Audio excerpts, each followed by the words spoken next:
Here we have an IDF spokesperson who tries to defend the airstrike on the refugee camp, claiming, well, he admits that there are casualties, but doesn't want to admit that they are civilian casualties. But who is going to be in a refugee camp but civilians?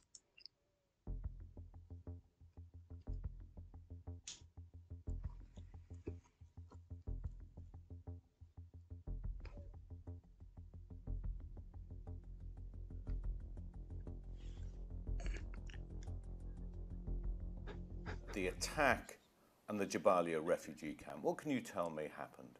As a part of the friction that these ground forces are establishing, we've been able to, as we say in intelligence, close a circle around a very senior and important Hamas battalion commander. We know that a significant number of Hamas operatives were with him in his tunnel complex. They were also killed. We understand that there were secondary explosions and that the subterranean infrastructure also exploded or imploded as a result of some kind of secondary explosion, and that there are quite a lot of casualties in the area. Sorry to interrupt, civilian casualties. At this stage, I can't confirm that. I can Yeah, you can confirm it, you just don't want to. I assess that is the case, but I also know that there were many terrorists with him.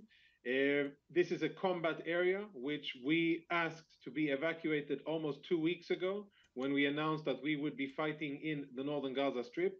And the fact that there are still civilians there in close proximity to where a very important military commander of Hamas located himself indicates that there is no coincidence here. I'm slightly confused how you know that. That there's no coincidence what that the people who died, what is he trying to claim that they're Hamas agents as well?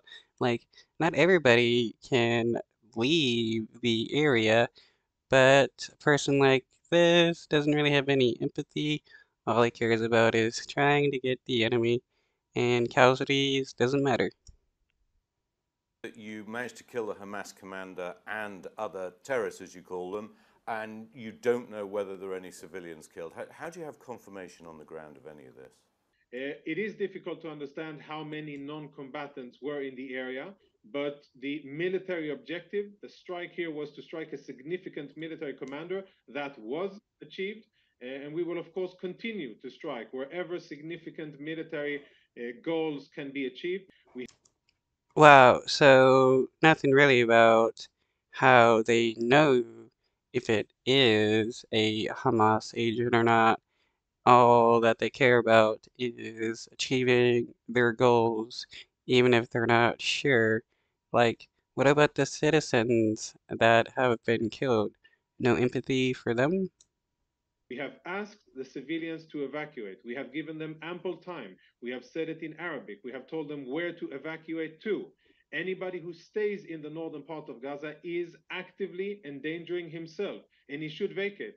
And I'd like to stress, these weren't people who could not move. This wasn't people in a hospital or elderly people or people that couldn't move. These were people who made either they made a decision or a decision was made for them by Hamas to keep them there. Yep. Okay, so if the decision was made by Hamas to keep them there, so if they were being forced to stay there, killing them is a war crime because you're killing hostages. But we both know that there have been strikes in the south in places where people have been urged to go, and there have been deaths in the south. We also know that some people who did flee south went back to their homes in the north, and there is a general sense there of helplessness that people don't know where to go that's safe. Most people we talk to say there is nowhere that's safe. There are safer places to be. It is a war zone, and I understand that people are experiencing great discomfort and fear. I understand that. And it's not something that we are trying to achieve. We are fighting a military organization that has embedded itself within the civilian population, and they're using the civilians as their human shields. They embed themselves under hospitals, schools, UN facilities, mosques. Everything that is supposed to be protected and holy is used by Hamas. Looking at the site, it suggests that there was more than one strike. Is that correct? Yes, fighter jets usually don't operate by themselves. There's usually more than one plane active. And I don't know the exact amount of ordnance, the weight, and how many missiles were delivered. But yes, looking at the footage, you can see that there's significant damage done. But also, a lot of that is because what was underground. And the fact that the ground collapsed most likely is related to the fact that there were large cavities underground, tunnel complexes, and a command and control facility belonging to Hamas.